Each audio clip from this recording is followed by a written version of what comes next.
All right, I'd like to call to order the June 4th, 2025 Citizens Advisory Committee meeting for the Palm Beach Transportation Planning Agency. If we can all stand for the roll call, pledge of allegiance. I pledge allegiance to the flag of the United States of America and to the republic for which it stands, one nation, under God, indivisible, with liberty and justice for all. Thank you, everyone. Staff, can you please have the roll call to establish quorum?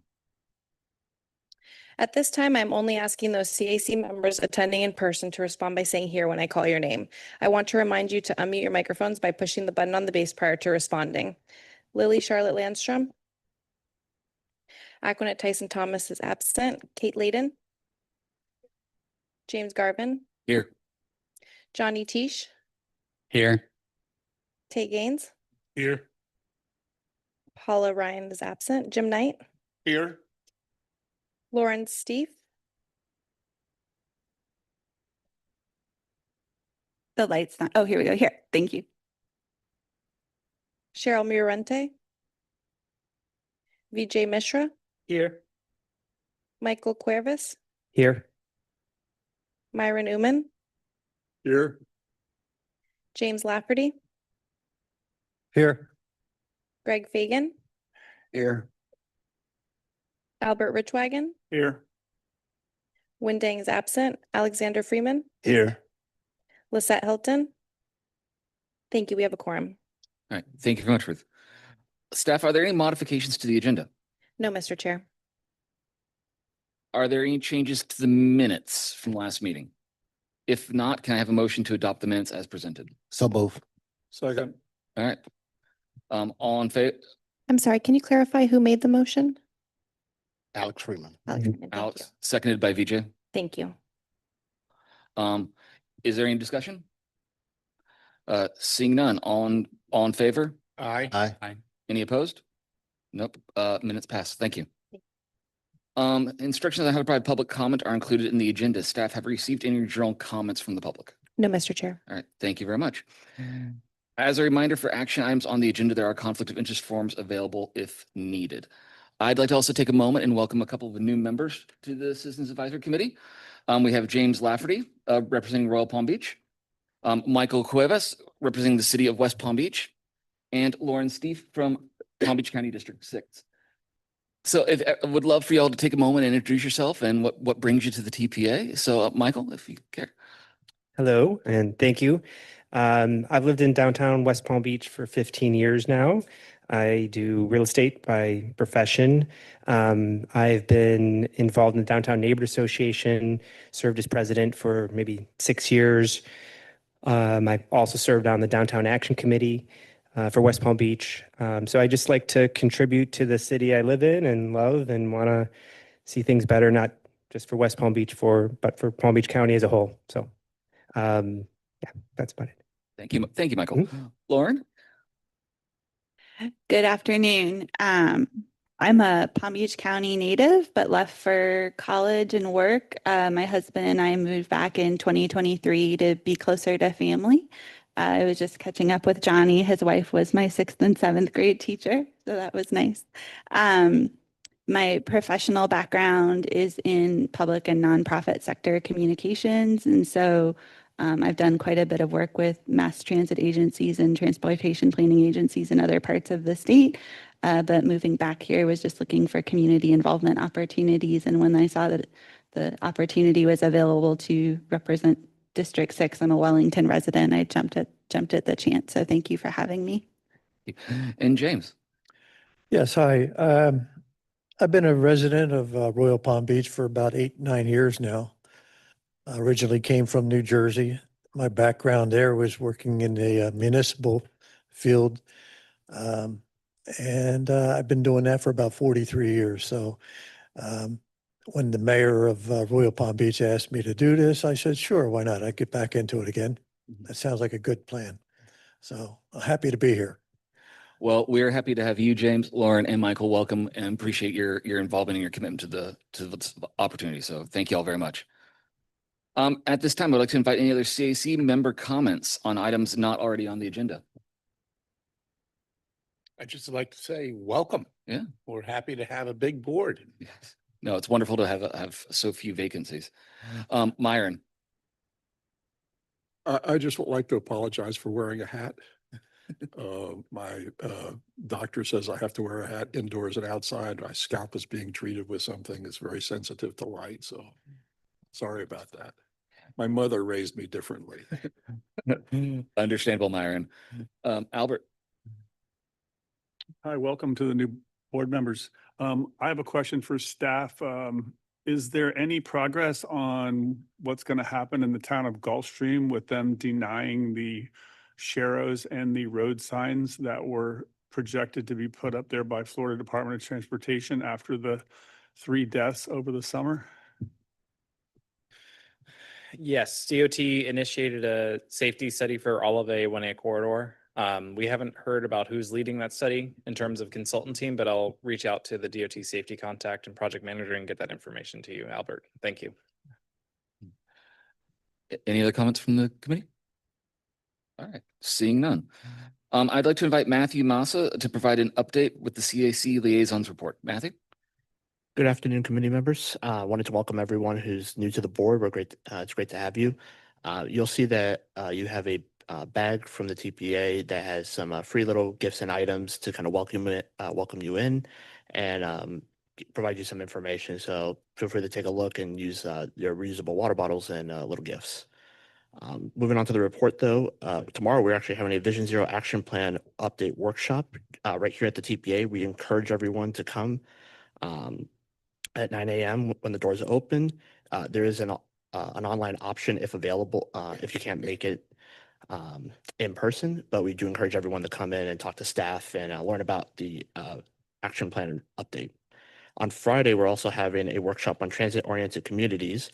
And again, this will be at 9:30 and here at the TPA with an online option if you're not available to join. And it's also worth 2 credits for AICP credits. So if you're part of APA and you need credits, it's a great opportunity to come by.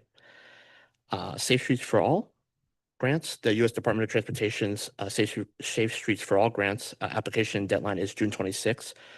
So to learn more and apply, go to transportation.gov/grants/SS4A. And then Safe Streets for All updates. To learn more about those grant opportunities, we have a new page at palmbeachtpa.org/safety.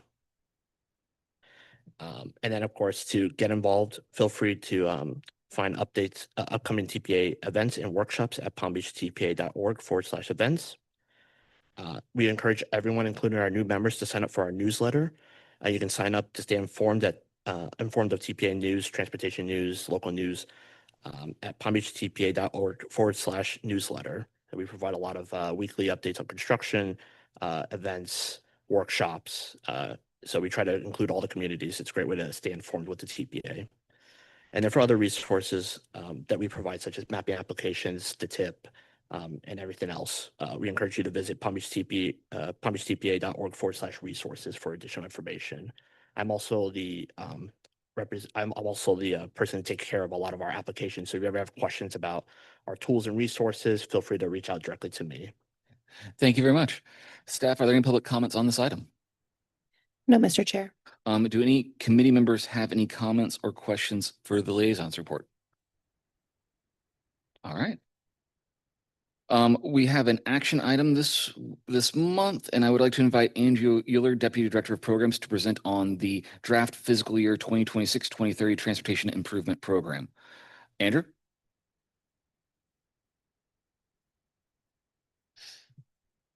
Mr. Chair, could you ask Andrew to clarify whether this is a draft or the final? You saw the draft last month. Yes, final draft. Yes, it's the final. So, and thank you, members of the CAC. Good afternoon. So we haven't made any substantial changes to the prior version of this presented last month.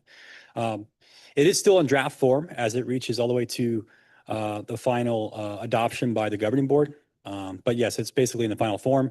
We are not going to be making major changes to this from what the board sees when it comes to deleting or adding projects. So this is the second reading of our Transportation Improvement Program. And I'll go slow through a few of these slides since we do have some new members. And this is one of our largest documents that we have as an agency. So this covers fiscal year 2026 to 2030. And this is the list of products by phase and funding source, federal and state funding sources over the next 5 fiscal years, so 26 through 30. We're currently operating under fiscal year 2025. We operate on the state fiscal year when it comes to this document, which aligns with the state's work program. So that starts July 1st of every year. And so we're currently in fiscal year 25. This document, once adopted by the governing board at the end of June, will begin July 1st. So when you see the TIP in the work programs, you sometimes see the outer year of the work program in the TIP referred to as the new 5th year. And what that means is it's the newest outer year of the TIP. So for this next one, it's going to be 30, so 26 to 30. And the reason why it's most significant is that for the majority of the work program of the TIP, it is really a pipeline of projects. So it really follows along those fiscal years and continues the products moving through the different phases towards construction and implementation. And so the amount of money available in 2030 is more than the other fiscal years. And that's where typically all the new phases or new products would come in. And to get to this point in the process for the development of the TIP for 26 through 30, we are on our second reading, but this really starts a year in advance. So this goes back to winter and spring of last year, where we use our long-range transportation plan. We're looking at products from that plan. We're also looking at submittals to us through our competitive grant program, such as the Transportation Alternatives Program, where locals submit products to us. We vet those for their ability to be constructed and put into the TIP. And so we're assessing feasibility with a site review with our partners and with FDOT. We're making sure there's good cost estimates, that the products are supported. Once they're vetted and that they are supported, they then get put into our list of priority projects, which outlines our priorities with funds that we know are available into the future for the next 5 years. That list is adopted in July and then submitted to FDOT. FDOT then updates their work program. So all those years that in phases of products that already exist in the work program, they have new cost estimates that are updated. Things are getting shifted around a little bit. But overall, it's really trying to maintain the work program stability, and those products are moving forward. Also, the revenue projections are updated at that time, and then they're integrating the new priorities of the TPA into that work program. That work program is seen by the TPA, and this occurred in December of 2024. It was endorsed by the TPA, and that document does not differ much from what you're seeing today in the TIP. And so here we are at the TIP with our second reading. Summary of what we're seeing in this draft, this final draft of the TIP is $3.2 billion in federal, state, and turnpike investment within our county alone. And the majority of that work is going towards the strategic intermodal system of the state. So that includes I-95 and Turnpike. And then other roads on that system are also Southern Boulevard, Beeline Highway. It's the major road network. But the majority of the work is going to be on the Turnpike using Turnpike toll revenues. And so there's substantial work throughout the 5 years of widening the Turnpike throughout Palm Beach County. So you'll see a lot of that work coming forward in the next 5 years and also beyond. Also part of the SIS capacity program, there are a good amount of interchanges being reconstructed using federal and state funds. The next section of the TIP is the TPA priority projects, and that's $388 million in federal and state investment. We then have other federal and state funded projects. So those are ones that wouldn't fall into the first two categories as priorities, but are other significant projects such as safety projects, lighting projects, other smaller projects would be in there. We then have operations and maintenance of the roadway system with federal and state funds. So this is resurfacings, it's bridge improvements with modifications and replacements. It can also be the money that is used towards traffic signal operations for the county and Boca Raton. Then there's operations and maintenance of transit, which is the federal and state funds that go towards Palm Tran. And then lastly, we have it categorized here together, but there's airports, seaports, and railroad projects. So all those other modal systems that we have in the county. And to summarize our TPA priorities, $388 million in federal and state investment. That includes roadway capacity of $236 million. So the larger amount of that, that is both State Road 7 in the future, and then it is Atlantic Avenue, which has mostly been fully funded, but we do have some ones that just started construction this year. So those are the two main roadways with roadway capacity on them. Both of those projects also include pedestrian bicycle facilities. Next are complete streets projects. So this is additional pedestrian bicycle shared use facilities, safety projects. That's $63 million. We have $53 million investment in signals and intersections. So this is traffic signal technology mostly and infrastructure hardening for those signals. And that's for both Palm Beach County and Boca Raton. Those are two signal operators in our county, the larger ones. We then have transit vehicles and shelters. So continued investment in Palm Tran electric buses, SFRTA, Tri-Rail carts, and then also shelters for Palm Tran.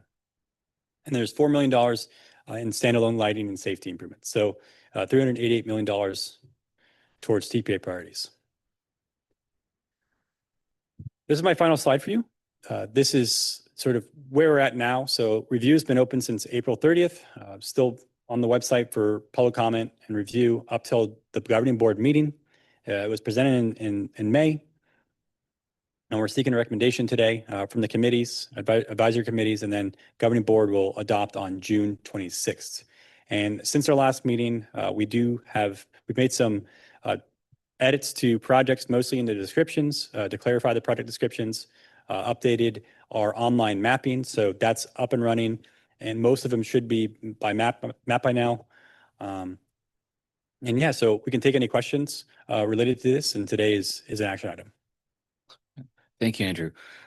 Ruth, are there any comments from the public on this? No, Mr. Chair. All right. Do any committee members have any comments? All right. VJ. So the 388 million we have, do we split out the new project or just improvements? Do we split out that way, or they are just all in one bucket? On the slide that you have that shows the breakdown of 388 million. Yes, that's over the 5 years. Yeah. But does it shows like these are like new roads, or does it say some addition of lanes or improvement, like intersection improvement? Those are improvement or new intersection? Is there any differentiation between? There is not in the summary that we provided there, but yes, in the document itself, for example, the work mix is what it's called, will be more specific, and then we provide a better description. So for example, if it's a new roadway, it's going to say new roadway extension. Okay. And then if it's a widening, it might say add lanes and reconstruct. So it does have it in there, but we don't have it. I can break it down for you if you wanted some other way of doing it. I can find it. Because we can sort it by work mix. We can do all types of different ways of showing it. Thank you. Greg. So a question just recently in the paper about the State Road 7 extension that's been going on through lawsuits, and how that affects that Western Palm Beach Gardens area that's still pretty congested out there in certain areas. They've got Seminole Pratt Whitney Road is being widened. Looks like it's a 6-lane drainage and a 4-lane design. North Lake has some sections that have been put in. Of course, they haven't started the 6-laning on that North Lake out there because they were waiting on the B-line expansion, as I recall. But what is the latest on additional challenges? West Palm Beach, what are you hearing regarding that State Road 7 that runs from Okeechobee to North Lake? Sure. Thanks, Greg. Yes, what you'll see in the Transportation Improvement Program, it's going to be in our summary table for those who want to see it. It's a 04-1 and 04-2. So it's the State Road 7 from 60th to North Lake and Okeechobee to 60th. And what you'll see in there is it's still on schedule for construction in fiscal year 28 and 29. And FDOT has some updated design occurring next fiscal year in 26. So that's the status of what it is in the Transportation Improvement Program that's before you today. So it's still on schedule for those phases and those construction years of 28 and 29. And then specifically for the sort of the litigation that's going through, I can read something off real quickly for you. There was recently the environmental resource permit that was challenged. That was given out by South Florida Water Management District. The judge issued a final order that recommends that the South Florida Water Management District issue that final order granting the permit to FDOT. So the next steps from that is that the South Florida Water Management District has 90 days to issue its final order. And so the date of that order from the court was on May 1st. So they have 90 days is July 30th. So come July 30th, by that deadline, South Florida Water Management District is recommended to provide a final order or provide the recommended order, the permit. After that, the city could file an appeal on that. So it's still ongoing in that process. We haven't heard anything on our staff level if there's any greater update other than that. We just know that for the time being that, I mean, it's on schedule for 28 and 29. So the construction's still a few years out, so we haven't really shifted it too much. Thank you. Up on that. Yeah. Just to follow up on that comment, almost guarantee the city of West Palm is going to file suit, right? I mean, that's been, as long as I've been on the board, this has been an issue or an item that's been going on. And have they increased the amount of money? Because certainly the road costs more to build today than it did with the 75 or 80 million they originally had put in there. Because there's a big, I think we've always mentioned, that's a huge chunk of the budget just sitting there, not doing anything and so forth. So. It's a good question. From original construction that was anticipated to go in 2018, yes, the cost has increased through inflation and tweaks to the project design. We are not seeing significant updates from what we see in the construction from fiscal year 28 and 29. That's what's showing right now. So it's right now $81 million for the northern piece and $48 million in the southern piece. But yet there are like updates to design, and there has been some modifications to the total cost, but it's still in line with our newly adopted LRTP. I guess just do they think the $130 odd million is enough to get it done? I mean, 10 years, I mean, construction costs have gone up probably. Right, and that's what I mean. It's from when this was presented in the TIP 5 years ago, it was a smaller cost, right? So it has gone up. We have not seen any additional requests outside of what you see in the TIP on the cost changes. Thank you. I'm not sure what they're factoring in. I'm sorry. I'm not sure what all is factored into design updates that the state has to make to meet other conditions coming out of some litigation, if there are any. All we know right now are those costs. I can just assure you that if they do rise by a certain amount, it would trigger an amendment. But we're not, right now, this is the cost we have. Myron? Thank you. One comment on State Road 7 and then what I really wanted to talk about. You mentioned that its code number is 0401, which means it was the #1 priority established in 2004. The first public meeting on State Road 7 was on June 5th, 2005, and I attended. It's been a long time.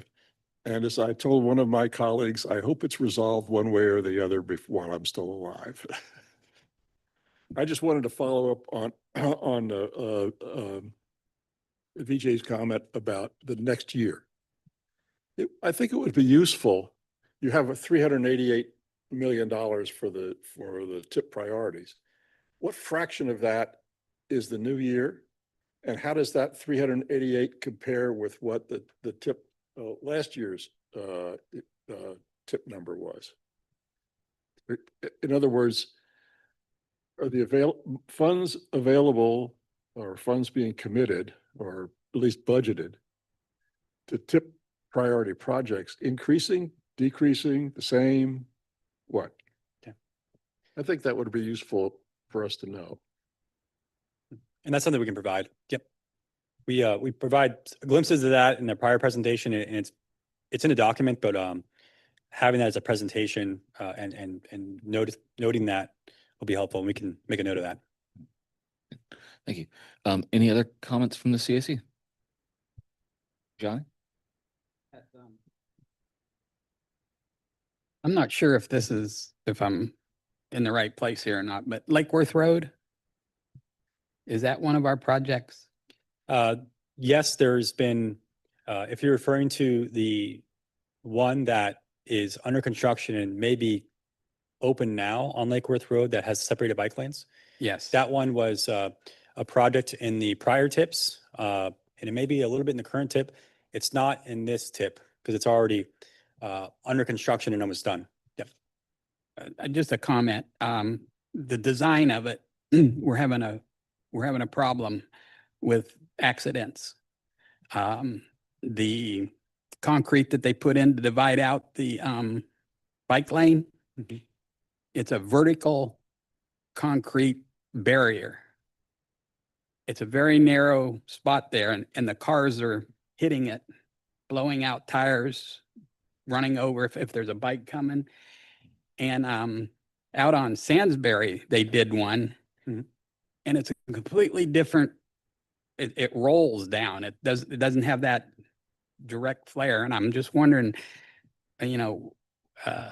where that design comes from, because we've got it's a real problem. I've seen two myself where people have blown tires and wrecked the front of their cars. I want to call Brian, who oversees multimodal, to give a little more background. Brian Rusher, Deputy Director of Multimodal. Thank you. Good comment. Live close to there. Haven't ridden through it yet, but I'm excited to visit it and see it in reality. The difference in treatment between the two projects that you referenced, so Lions Road, Sandsbury Way, and Lake Worth Road, have two different sets of standards that were applied to them. So on the state highway system, the Florida Department of Transportation, it's a higher volume road, it's a higher speed road. They, I believe, provided a little bit more deflection from vehicles in this instance. So our advice to road users along the corridor is that it is a new road. It's new to our district, so anywhere from Broward to St. Lucie County, it's a new type of treatment. We're excited about it. It's a proven safety countermeasure to reduce, overall severe road crashes. So those fatalities, those serious injuries, there might still be an occasional, learning period where there is a slight increase in very minor crashes, but the overall severity should be reduced. And this one was our highest crash corridor on Lake Worth Road. So meat and potatoes of it is that the county is able to use a different standard because it is a Green Book manual street, and that is where the county has a different type of curb that they could have applied. It's also a lower speed and lower volume roadway. So that's the difference and distinction between the two. Just for comment, there's 93 of these sections There are. from Congress About to a military. mile corridor. Yep. Yeah. 28 of them have been hit. Where the reflectors have been knocked off. You can't see them. They're painted white. They're hard to see. So Are there reflective beacons on there? no, Yeah. just the flat ones. Just The little reflectors that just like on the road. they're like little domes. Not domes. They're just like a flat rectangle little. I'll take a look at reflector. it and see if I can Okay. get a picture for you. Just Johnny. How about that? Thank you. All right. We'll talk about it. Yeah, we'll follow up on that and see what I'm sure they're receiving these comments as well. And we'll see what they're doing post construction here to alleviate those issues. Thank you. Any other comments?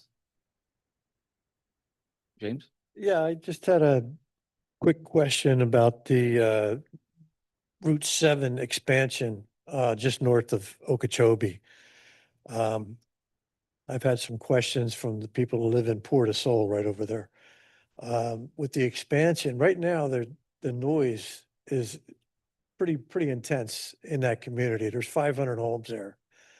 And I was wondering, was there anything in the plans for some sort of noise barrier, a wall or something?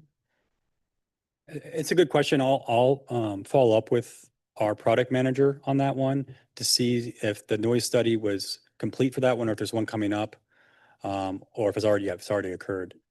But we can get you that answer Okay, for sure. Yeah. thank you.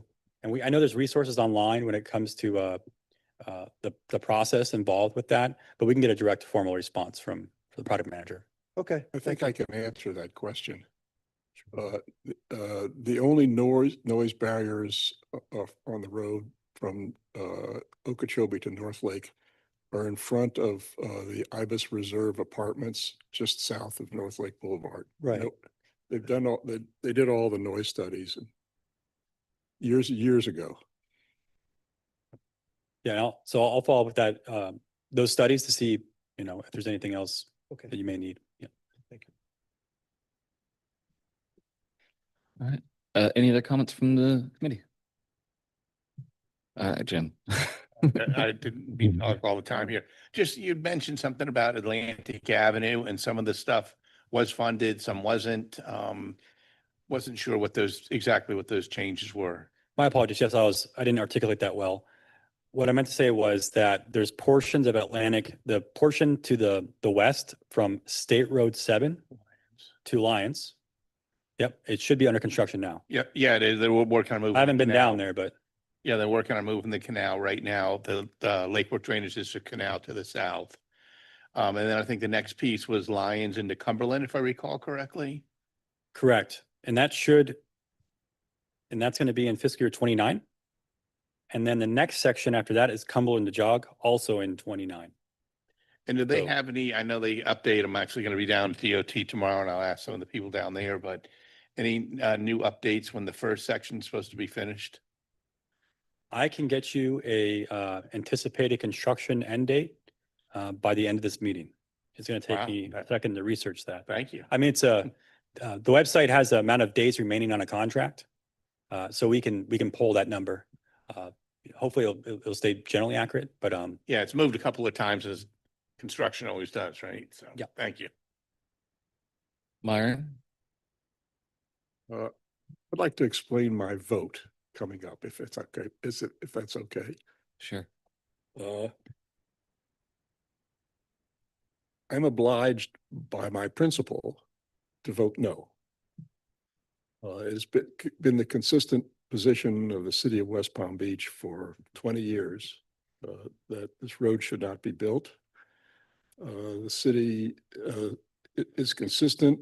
It doesn't want any new roads bordering grassy waters. So it opposed the Roebuck Road extension and the Jog Road extension and all those things. And this is a part of it. So that's that.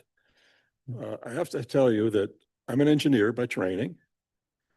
And in the first 5 or 6 years of this project, I met with the project manager discussing a number of design things, including noise barriers and stuff like that.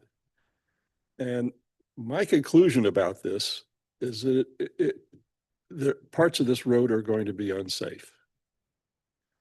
This road will have a 45-mile-an-hour speed limit, except at a 90-degree turn over the M Canal, where the speed limit will be 40 miles an hour.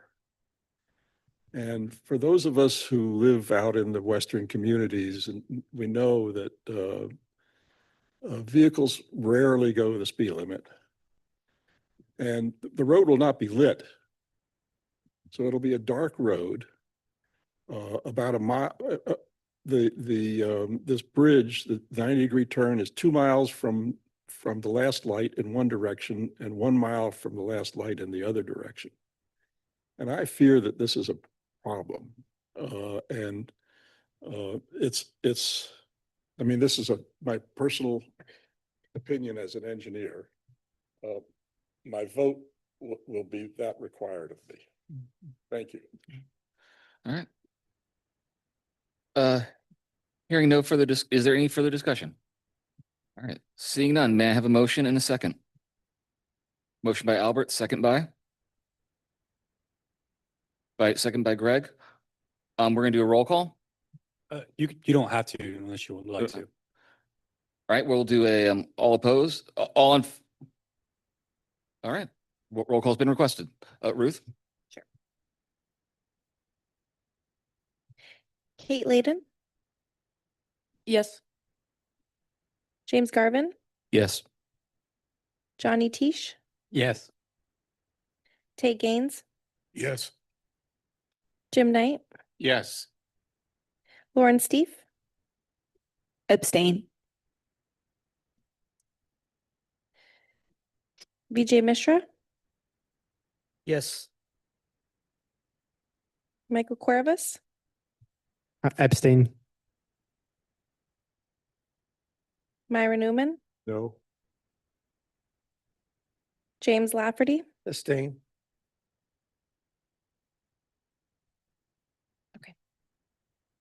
Greg Fagan, Yes. Albert Richwagon, Yes. Alex Freeman. No.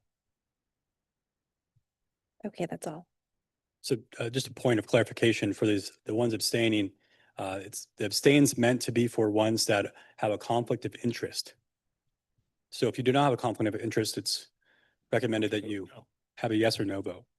If you do have a conflict of interest, that's fine. Just mention that and we can have a form for you to fill out. I have one clarification. So this is not state road. This is about the whole program. that The we're whole talking program about. tip. Yeah, so we're not talking about a specific project. This is the whole program. So if you're voting no, that means you're voting for the whole program. So just be mindful of that. I will change my vote to yes.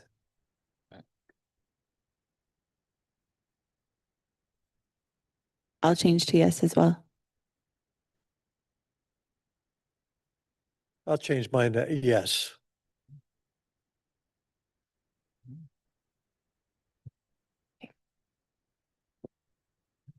Thank you very much. It passes. All right, we're moving on to item 3A, which is an informational item, which is a moment of advisory committee member training, and staff will present an overview of our mission and outline the responsibilities and contributions of the advisory committees and within this process.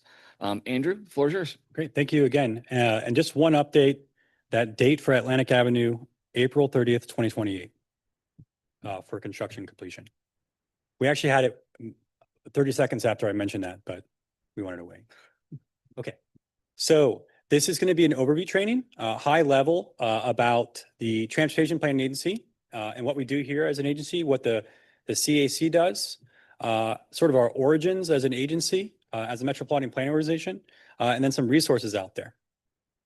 So to start it off, we are a metropolitan planning organization. There's 450 of us throughout the United States. We plan and prioritize federal and state transportation investments. We're funding through the federal grant. We have 3 advisory committees. You are the Citizens Advisory Committee. There's only 2 advisory committees that are required. It's the technical one and the citizens one. We do have a third one, Division 0 Advisory Committee. It's a governing board of 21 local elected officials, and we have 14 staff. And then in the room here, you'll see that we have a mission and vision.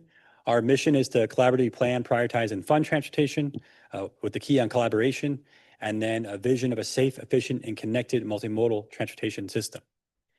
And so when we talk about sort of what we do for planning and the boundaries for that as the Metropolitan Plan Organization, I said there's 450 of us in the United States.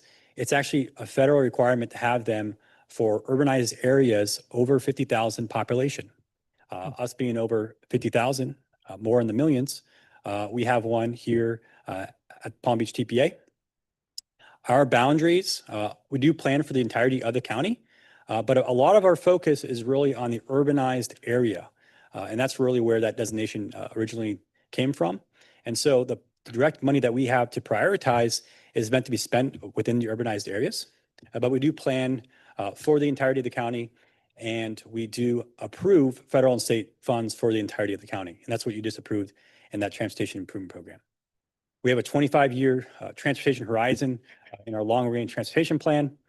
And then the public participation and the local decision-making power is really what an MPO is all about. And that really goes back to our origins. So the history of metropolitan planning throughout the country really started back in the 1950s with the Eisenhower administration and the creation of the interstate highway system. So the largest infrastructure investment in the history of our nation that continues to be expanded and built out. Because of that huge infrastructure that was coming in with the interstate highway system, and it was really a top-down approach, there was a lot of struggles at the local level with community displacement, rerouting of a lot of businesses off of other routes such as US 1. And because of that, there was a push to have more local influence in the federal transportation process.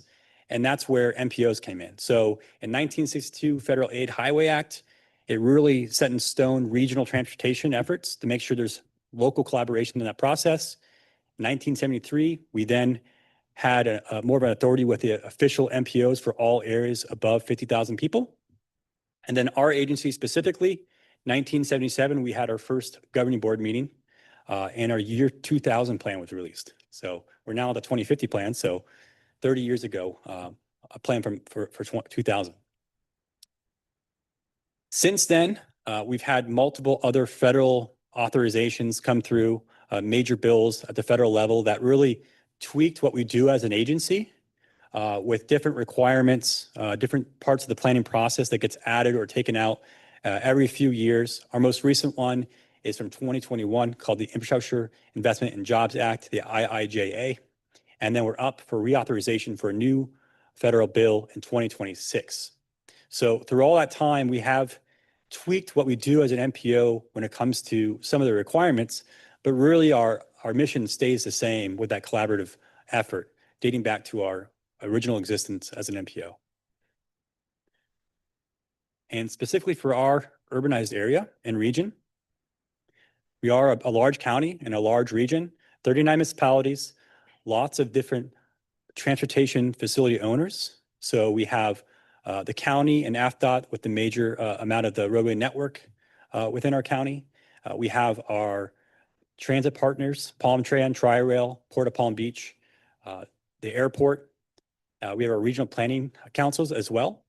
And then we are in the greater region, part of the Miami-Dade, Broward, and West Palm urbanized area.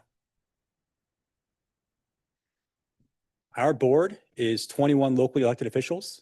And so our board makeup is actually in statutes as well. So our composition is based on the population size. So we have 5 of the 7 county commissioners, 13 largest municipalities, and then 1 Port of Palm Beach official.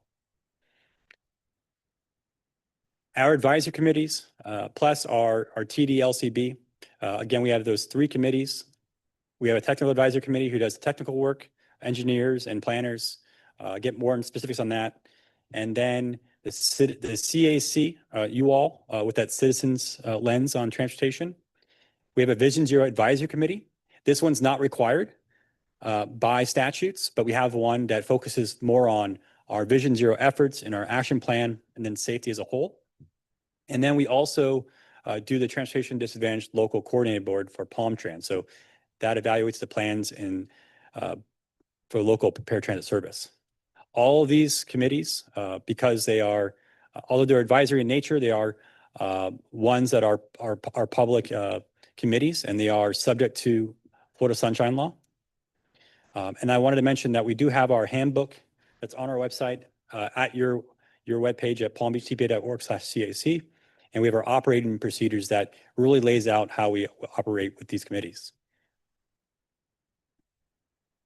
Uh-oh. Ruth, or this one still has the TAC one on there.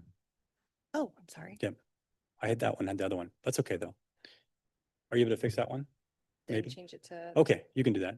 So your role as the CAC, the Citizens Advisory Committee, is to really have a focused citizen lens on transportation and providing that feedback. And because you're a required committee, you see a lot of the same products that the Technical Advisory Committee sees. Whereas the VSAC, we don't focus as much attention on that one when it comes to core products. So all these core products that I'm about to show you, you would also provide feedback on, and so would the TAC. And then on top of that, in Florida statutes, it kind of gets more into what the makeup of a citizen advisory committee should have. And it goes into having a broad selection of different diverse citizens on the committee.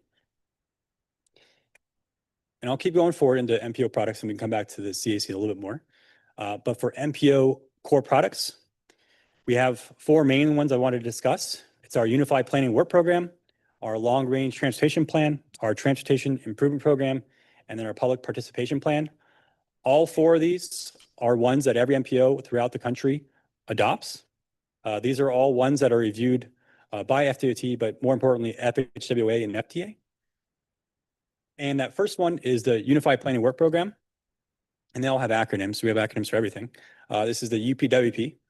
This is our 2-year operational plan and budget. So this is really how we're going to do planning studies and other initiatives as staff and as consultants moving forward. And so it's really our application for federal grant.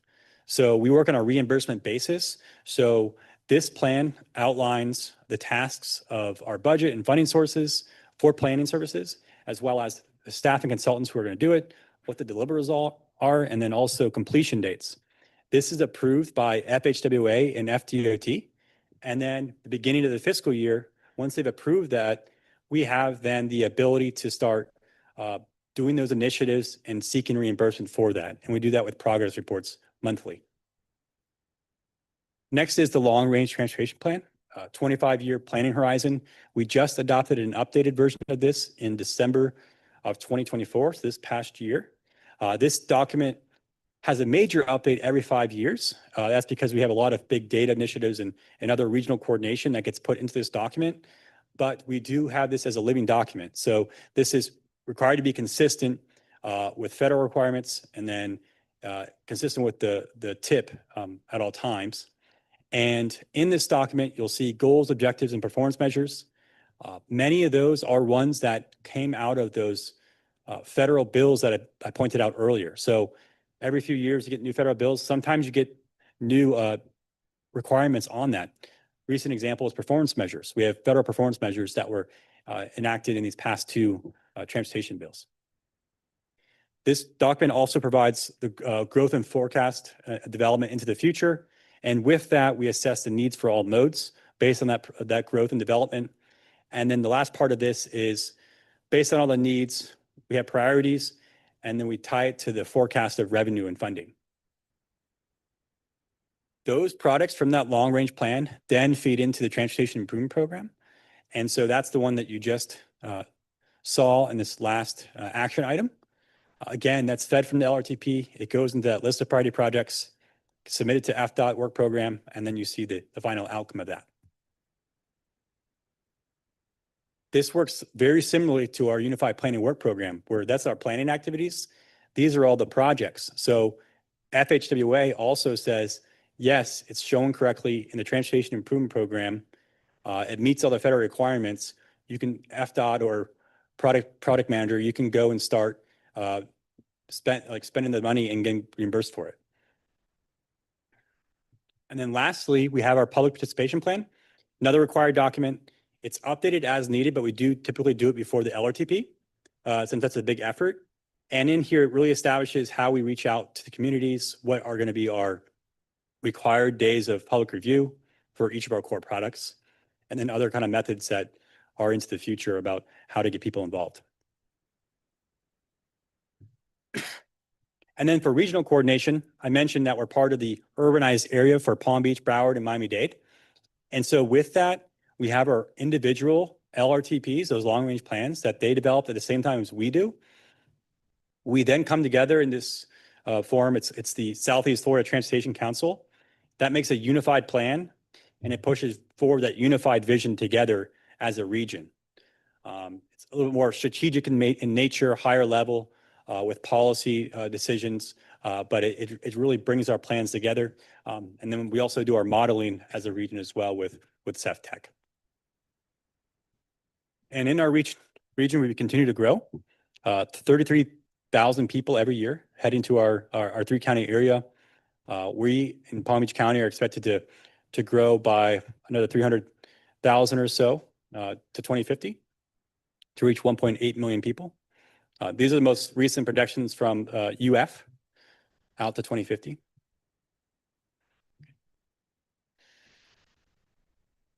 And then briefly on federal and state transportation funding. Again, our documents are really focused on federal and state funding. There's a lot of funding that's also spent by locals, and we show that on the screen here. But what we approve in the TIP and then also the LRTP are really those federal and state funds. And that first one, the Federal Highway Trust Fund, is majority from fuel taxes. There's some other revenues in there as well. One of the ones that is actually gaining more and more into that is general revenue, because our fuel taxes have been, steadily leveling off based on fuel efficiency of our vehicles, and then also the increases in transportation costs of building facilities. So the amount of money there is really a shortfall. So they've been supplementing it with general revenue. Typically, that funding, though, gets put into a highway trust fund that funds highways and transit, and it comes to us in the form of formula funds, which are those ones that are based on population, or it could be something that's discretionary, which is a competitive process, such as a larger initiative for transit or for safety that locals can or MPOs can apply for through the federal government. Transportation at the state level is very similar. The major source here is a fuel tax. It's also spread based on population, but also on collection. So what the county collects in fuel taxes for the state is put back into the county for the state or for our county for fuel taxes. And there's also discretionary programs on this one. And then lastly, we have local funds, and that's made up, again, a lot of it is local fuel taxes, but there's other ones such as infrastructure tax, the mobility or road impact fees, and property tax. And this is one that we showed in the last presentation. Just want to drive home the point again. It really starts in the LRTP. It goes into this list of priority projects, and then the work program, and then the TIP. So what you saw today, again, was fiscal year 26. We're going to be operating under that in July. Next month, you're going to see the list of priority projects for the next TIP. So this is always a continuous cycle, and you're seeing this TIP document fairly regularly in some form throughout the year, always working towards the next versions of them. And in the TIP, products can have different lengths of time when it comes to their delivery. Some of these larger scale products, when you think about I-95, the interstate highway, when they're doing interchanges and widenings, that can really start from a high level planning concept. They can start finally programming phases. They might do a more direct, in-depth planning and environmental phase, and then it could go into design. And then a lot of those may require right-of-way and then construction. So timeframes for some of these very large-scale products could be, up to a decade from concept to construction and getting complete. But many products also are shorter in nature. For example, we have a smaller scale pot of money that we use for smaller scale pedestrian bicycle facilities called transportation alternatives. Those could really just go from design right into construction because you don't acquire any right-of-way or land during that process. So those only take 3 years. So it can vary by project, but some more complex ones can be a longer time frame.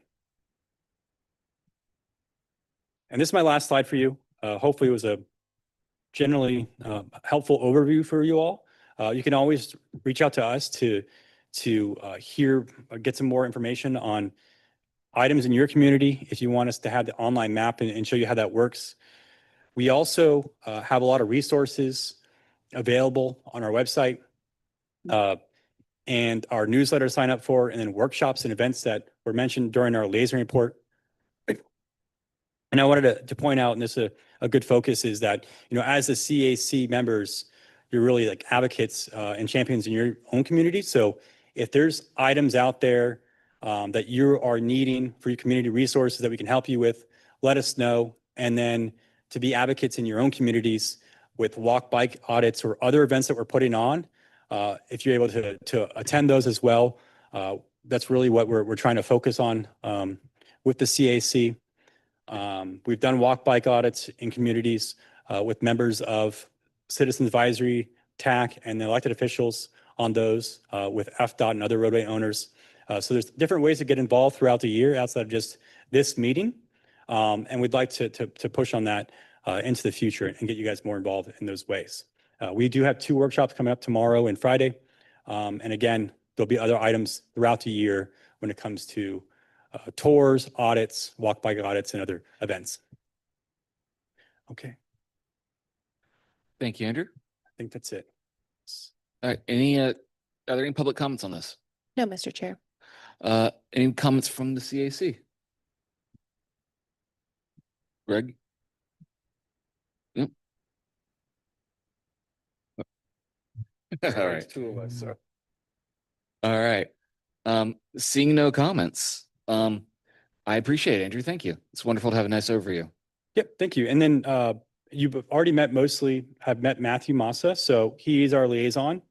And if you want to go through more details, all about a packet or anything else we do with Robert's rules or sunshine law, whatever it is, we can reach out to Matthew and we can set those up. I am going to ask one small request of staff.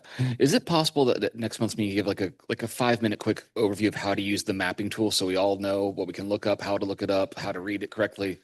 Sure. That'd Yeah, be super great. helpful. I think, especially because I know we're transitioning from the giant spreadsheets more to initiative to look on the map for information. So I think that'd be really helpful for everybody here.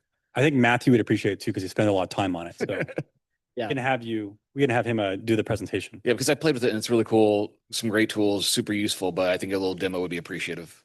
Sure. And for the or tip tool and maybe like some of the TPA tools as well as resources. That'd be awesome. Okay, great. Would everybody appreciate that? Absolutely. Oh, thank you. That'd be great. Seeing that, items 4A through 40 are informational only. There will be no staff presentations unless requested by a committee member. Anybody want any more information? Nope. All right. Are there any public comments on any of these administrative items? No, Mr. Chair. All right. So our next meeting is July 2nd, 2025. And at this time, this meeting is adjourned.